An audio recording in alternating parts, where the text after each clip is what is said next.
So, how was you guys this week? Or last couple of weeks?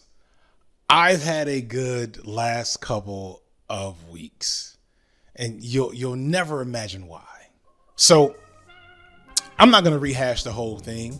It is what it is at this point. There's a million other videos that are telling you everything about this story.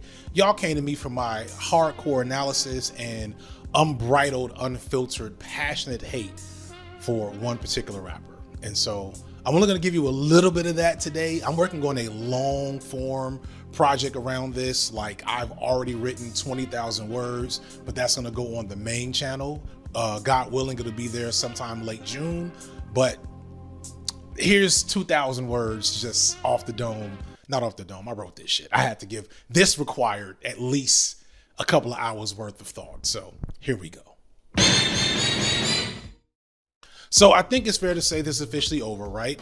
Your boy Drake low-key threw on the towel. Academics reneged a bunch of shit yesterday on his stream and pretty much, explained away, carried his water for him as he went, back into the six or the OVO embassy headquarters. I don't really know the whole, I don't know what it is. I heard he's in Turks today, which is funny because I'm pretty sure there's a line in the song about him being in Turks on Perks. I'm almost positive I saw that earlier, but this will be edited out if it's not there. So the first thing I want to point out is, like, I was wrong about this on so many levels. Y'all saw the old videos.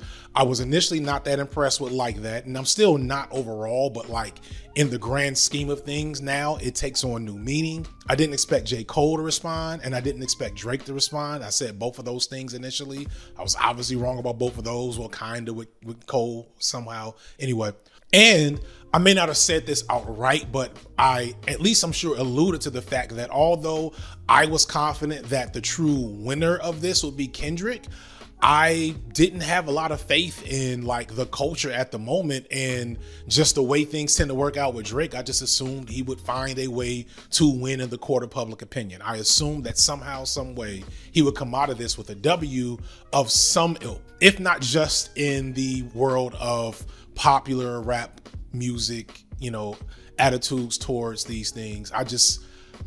I don't expect good things to happen, but maybe it's time for a change. The thing I really didn't expect is how bad Drake would be in this battle. Like, I know people are gonna just say, oh, this is FD's bias. And of course there's some bias here because I've never liked Drake much. I've liked his music a little bit, but like never seen a lot of quality out of him overall, except for a couple of his. I like Drake with the melodies. I don't like Drake when he acts tough. Y'all know how that works. But I still expected better from him in this situation. And like upon inspection, upon like really going and breaking down his retorts to Kendrick in this whole situation, I really do think we must be dealing with some type of like serious distraction, or like maybe he's just not all there. We know his last couple of albums haven't been all that great. Maybe there are some, demons he's dealing with. I don't know. But from a rap battle perspective, his diss tracks in this battle were really subpar for the like moment, for the level they needed to be at. Not just because of what Kendrick was given, but because of what should be expected for two of the biggest rappers of a generation to battle each other. This was not Takeover versus Ether. Like, I don't think we got the best from Drake here to even say that he truly gave his like full effort and was beaten on his best terms. Maybe this should have happened, 10 years ago when they first started dropping subliminals at each other. We'd have gotten a different response. I don't know. I'm of the mind that Drake hasn't ever been so great at dissing people for like an entire song. He's mostly been really good at subliminal, one-shot jabs that are good one-liners, but his best ever diss track was Duppy Freestyle by far, and had that beef with Pusha T. See what's on my mind.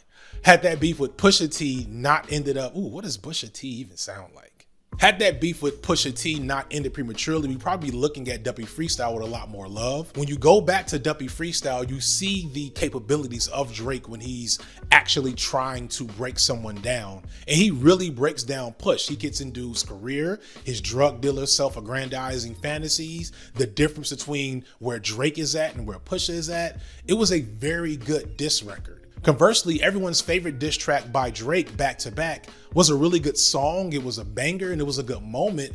And it had some good attacks at Meek, like it wasn't like nonsense. But if you were there in the moment, you might not realize it now, but I remember feeling that this was not a knockout blow. This was a big deal that he came back so hard, but nobody was expecting Meek to put up such a poor fight. And when he did, that's when that track became legendary. But overall, it's not really like a top 5, top 10 diss track as people tend to talk about it. It's just a top 5, top 10 strategic moment in hip hop beef because of the fact that it came back to back and it was 4 days later, which is something that so ironically was turned against Drake in this situation. But yeah, so let's just get to push-ups and Family Matters. I'm just gonna have a couple of like major takeaways that I thought about while really trying to sit down and be fair at an assessment and reviewing what happened here. So with push-ups and Family Matters and everything else in between, if you're really paying attention, you'll notice two really big flaws that show up over and over for Drake in his attempt to attack Kendrick Lamar. One, he doesn't have any real good dirt on Kendrick that he can effectively use. We'll come back to that. And two, he lacks the ability to analyze Kendrick in ways that he even understands that aren't dirt. I've seen people say that the reason why Kendrick won was just because he out-strategized Drake. And that's true, but again, the actual records are not good from Drake overall. And I say this, yes, being biased, but also being one of the few people to say positive things about For All the Dogs. So no, this is just cap. These two major flaws probably would have had most of the people giving Kendrick the W without the antics if we just put those 4 songs, Push-Ups, Tailor-Made Freestyle, Family Matters, and The Heart Part 6 against Euphoria, 616 in LA, Not Like Us, and I'm forgetting one. What am I forgetting? Oh, Like That, duh. Like, no, it's not the same. It's not on the same level. So here's my breakdown of what Drake was actually doing here. His real attacks and arguments are around the following themes. Number one, Kendrick is short. That's a hit, to be fair. Like, I enjoy a good short joke. Your back is up against the curb. That's some top tier shit. He gets points from me for that one. Other people didn't like it. Good short jokes. They're okay, whatever they signify. Somebody's gonna clip that. 2, Kendrick cheated on his wife or longtime partner, Whitney. We know this to be true from Mr. Morale, but that also takes some of the sting out of it because that's not a reveal. Like, anybody that's been paying attention to Kendrick knows this about him already. He still scores a few points by pointing out the contradiction of Kendrick's pro-black persona and his white girl shenanigans. But again, we heard all of this from Kendrick 2 years ago. So without a real like deep analysis of those problems, it's still more of a jab and not much of a haymaker. 3, Kendrick is overrated and exploited by the industry. This is probably, I think, the strongest area for Drake. My favorite line from Drake against Kendrick is when he says, Kendrick opened his mouth, somebody come hand him a Pulitzer now, or maybe he said Grammy. I'm not sure which one he said, but it's still funny. It gets at a genuine conflict between Kendrick's persona versus his actual public reception. It's really fucking stupid to say that Kendrick is overrated, and I'll get to that a little bit more in a second, but still, Kendrick has this pro-black radical veneer about him, like he's this quasi-revolutionary, and he's not. He's really not. And the fact that he has such a devoted establishment fan base and Pulitzer Prizes and Grammys and he's in like the Smithsonian Museum and shit, like the thing with Taylor Swift and Maroon 5, all of that is good critique. And really the best thing that Drake had to offer. The problem is that sounds wrong coming from Drake, the biggest pop star in the world.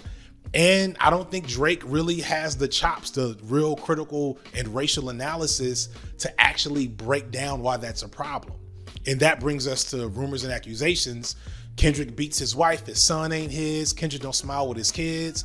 Like, it's wild because like Drake kept on Instagramming, oh, I'm about to push the red button. This the nuke, I'm about to push the red button. And I can't believe this was his red button without actual proof. Like, no, I want to be clear. There may be a time where we return to Kendrick's story and say, oh, Drake was right. Sadly, time has shown me that I shouldn't put anything past any of these rap dudes or any dudes in the media that I like, because all of them are deeply flawed and highly capable of abhorrent behavior. They all have weird relationships with women. A lot of them date the same women, and Kendrick is a hotep. So who knows what could be happening? But we have no real indication that any of this has merit or is true. The only thing we've ever heard about Kendrick and a scandal is from 2014, and everything I've read about that makes it seem like that was a non-thing. So for Drake to have this be the core of his attack was a really bad move. Like, of course, yes, I am biased, but think about it for a second. If this was such a big deal, why didn't we care? Yes, Family Matters got pushed aside immediately by the culture when Meet the Grams happened. But I feel like if Family Matters was really a big deal, if it really was a shocking or strong song, it would have stuck around a little bit. Instead, it's a really dope song to put in your workout mix. And that's because it wasn't that compelling. Aside from, you know, the short jokes and a couple of bars about Drake's contradictions as an artist, all he did was this scandalous story that everything we know so far says he just made that shit up and he didn't have receipts for it. So like, I can't imagine that that was his plan. That seems so fucking dumb. And speaking of dumb, cringe Drake's bars. Drake's defense of his use of the N-word. I'm gonna call it the N-word right now because I feel like that's the appropriate way to talk about it when talking about Drake at this point. Like the trying to free the slaves bar, cringe. The line that's not getting enough talk is, you don't want to be around anyone blacker than you. Like that sounds, there are biracial TikToks right now that we are clowning where I guarantee you people are saying similar shit. It really proves that Drake spent the last 15 years in hip hop and hasn't learned anything about race or race issues. And no, being from Canada is not an excuse because there's racism in Canada. Drake just does not give a fuck. That's why he doesn't know what the hell he's talking about. And it failed him here because this is the type of stuff that could have helped him actually make good critiques on Kendrick. And the last big failure is like Drake really going into his 20v1 narrative a little too much. His two best songs by far, Family Matters and Push Ups, he spends about 30-40% of their time talking about other dudes, which on one hand I get because it was a lot of people taking shots, but your real enemy is obviously Kendrick. It's right there. It's like, all right, nerd shit for a second. You got your party, and there's a spellcaster casting like a ridiculous AoE attack that's gonna take out everybody in your party. But instead of going after that motherfucker, you're aiming at the tank. That is what Drake did here. Instead of really sitting down and trying to break down Kendrick, him and his ghostwriters couldn't come up with anything better than what I just said. But they definitely took out, you know, Rick Ross and A$AP Rocky, you know, real serious juggernauts in hip hop right now. That's who this beef was about. And The Weeknd, you know, it's so dumb. In retrospect, this is actually one of the worst battles in hip hop history because it's so one-sided. When you compare Family Matters and Push Ups to Euphoria, Kendrick's first full diss record in this beef, you see the difference.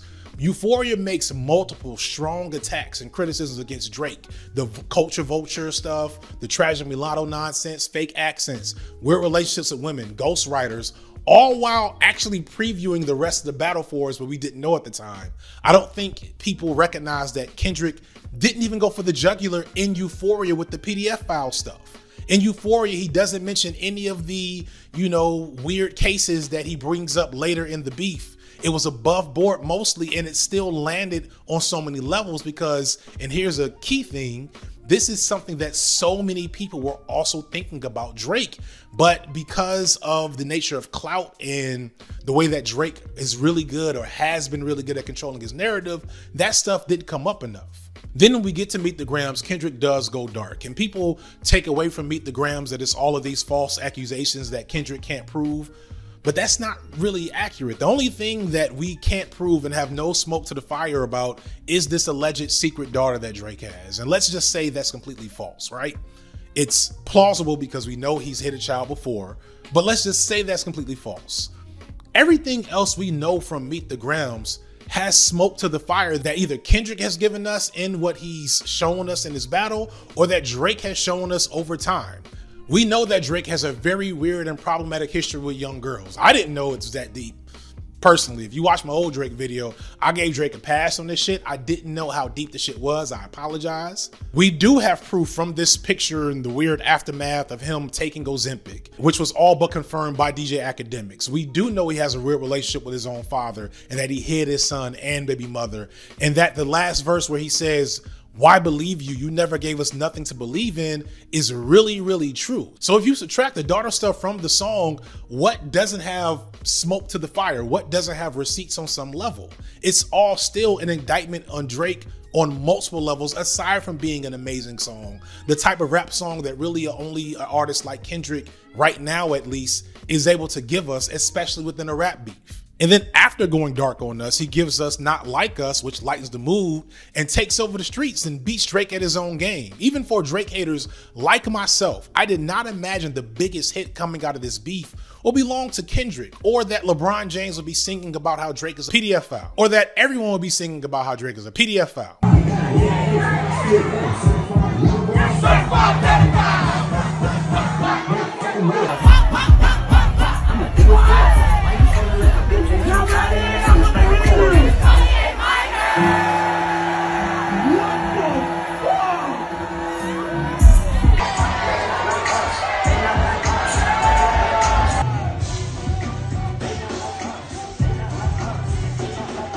Not Like Us is just like Back to Back. It doesn't do the double, triple, quadruple entendres that Drake asks for in Euphoria. It's simple, straight to the point, catchy, and it goes, it bangs. And so now people that weren't invested in the beef are circling back and hearing these things, and it's really doing something I never thought would be possible, which is turning the internet as a whole against Drake. But so that may not have been in anyone's imagination for how this will work out, right? And it only really happened because no one in Drake's camp was taking Kendrick serious, and it doesn't seem like any of Drake's fans took Kendrick serious, which blows my mind. Like, how did that happen?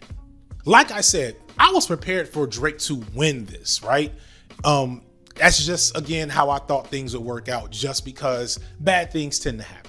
But I never doubted that Kendrick would have the better disses and criticism. I just assumed that he would be outclouded. To give Drake supporters 1 point, I think that if Kendrick doesn't out-strategy Drake, then he doesn't get seen as the winner so easily. But just on terms of merit, I had no doubt that Kendrick would give us what we got. But I do honestly just think that Drake didn't think he'd be up against such a monstrous effort. He truly underestimated Kendrick, as did Drake's fans, and I have a theory on why this happened.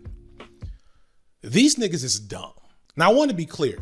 Being a Drake fan doesn't make you dumb, and being a Kendrick fan doesn't make you smart. Kendrick fans have just as much capacity to be stupid and unreasonable. Just go check the comments on my early reaction to Like That to see that they was in there talking real stupid. But I do think you have to be pretty simple-minded to not get why people like Kendrick, or to not think that Kendrick was capable of something like this.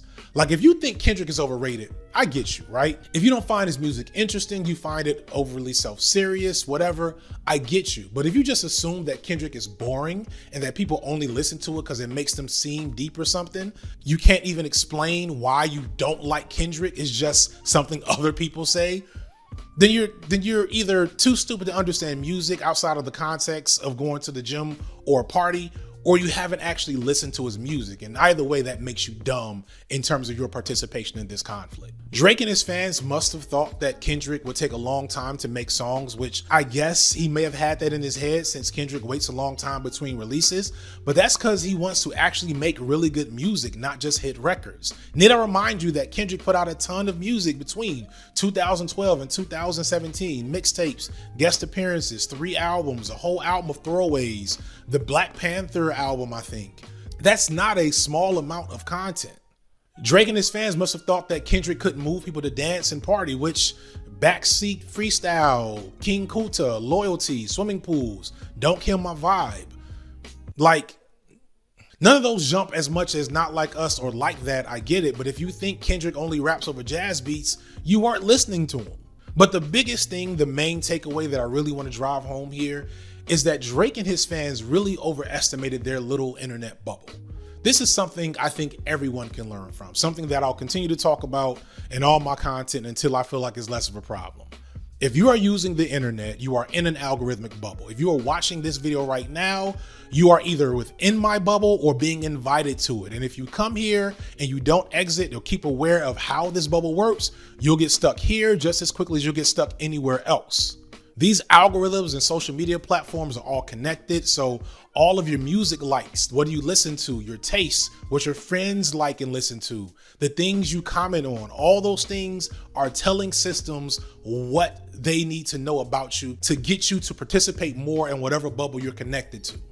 And when I say bubble, I mean this very specific view of the world that was made for you by YouTube, by Instagram, by Twitter, by whatever else. And for Drake in particular, he surrounded himself not just with a social media bubble, but a real bubble of yes men and fake friends, and not to mention all these corny streamers like Akademiks, as well as the trash podcasters that all support him and never critique him at any level. I really think Drake's audience is full of people like that one Anthony Fantano debate person that is the most ridiculous Drake fan you've ever heard of.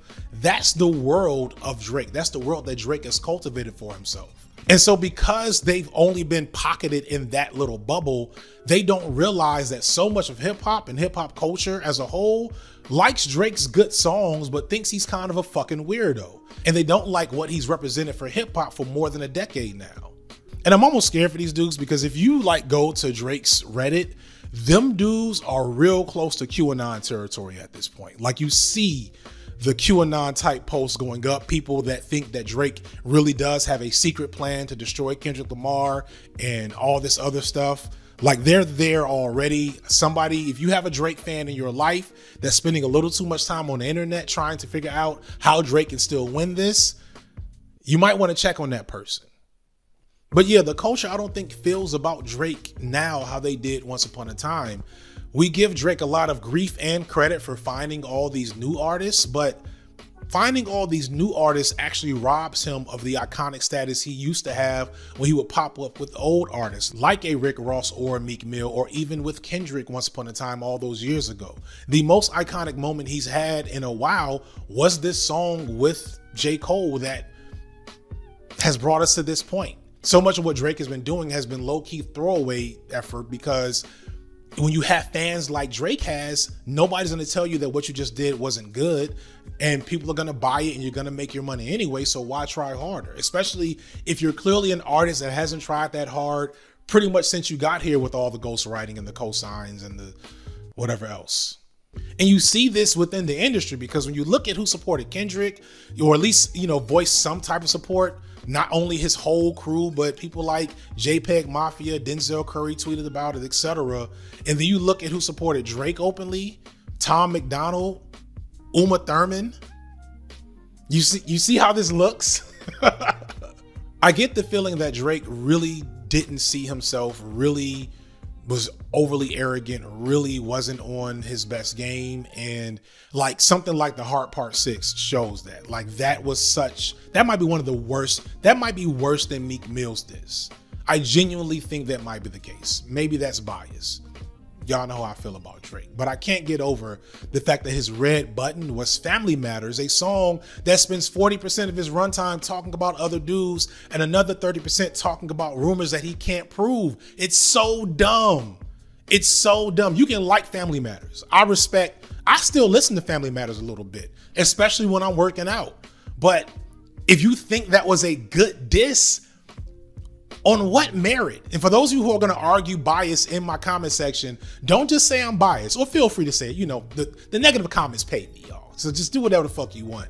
But please present me an actual argument for the good parts of Drake's disses, because I don't see it. I don't see it at all. And I don't think Drake sees it in himself at this point, because I don't think he's able to assess where he really is as an artist and possibly as a person. And all this other wild conspiracy type shit happening in the background that I didn't talk about notwithstanding, I genuinely hope, I hope that we live in a universe where Drake can give us a dark fantasy in the future. I don't know how that jives with his, pretty ugly accusations of behavior with women and whether or not he gets rated and all this other stuff coming up. But if I can set that aside for a second, if there's any good that can come out of this, maybe it's Drake going back to being an artist, if just not for a moment, because this is such a big L that he's gonna have to. This is not the last thing I'm gonna say about Drake and Kendrick and this beef. In fact, I've already written 20,000 words to tell this story, and I'm not gonna try to hype myself up too much, but this is one of the best things I've ever written. I cannot wait for you to see it when it comes together. Ideally, that video will come out late June, but you might be able to get it a little bit early and, more importantly, in its purest form by signing up for my streaming service, Nebula. I talk about Nebula a lot, but nowhere does it pay off more than when I make hip-hop videos. And this is because on YouTube, playing only a few seconds of a song means I'll end up having to pay 50 to 100% of all the money I make off of a video to a record company that owns the song, which is another reason why Kendrick won, because he hasn't been forcing anybody to pay him anything for reacting to his songs from this beef. I shit you not, 5 seconds of Family Matters without me talking over it or being severely distorted in some way, and OVO gets all my money, and y'all know how I'd feel about that. You can imagine how that makes it a bit harder to make content about hip hop or any music because of YouTube's overly strict policies towards copyright. And the reason why those policies exist is because YouTube is owned by Google, and they laid down some pretty unfair rules over a decade ago that they probably will never be able to change. That's just how things work when those big tech companies get involved. But Nebula is not big tech, it's an independent company, so that means we have way more freedom for what we can produce here. This firstly means you get to see my content uncut and without ad breaks. It also means you get access to some original content, such as my video on the masculinity of Tupac or the deeper meaning on the original opening moments from the Boondocks. And it's not just me. If you're a music lover, you might want to see some of the cool stuff from Polyphonic, such as their examination on one of my favorite new artists, Backwash, or from Volksgeist and their Danger music video about some of music's most extreme figures. Or maybe you'd like to see the legendary Lindsay Ellis's passing project on the Beatles. And that's just a small portion of what's there within music and culture. We've also got politics, science, technology, history, pop culture, and more. And with your help, that more gets bigger and bigger daily. We're talking movies, documentaries, and then some. And all of this is still independent, but that means we come directly to you for support. By clicking the link in the description and using my promo code, you'll get 40% off a yearly subscription. That's $2.50 a month, or only $30 a year. And you'll be providing so much support for me as a creator, as well as independent creators throughout Nebula. Thank you so much to Nebula for sponsoring the video, and peace. I'm FD Signifier, and this has been Light Work.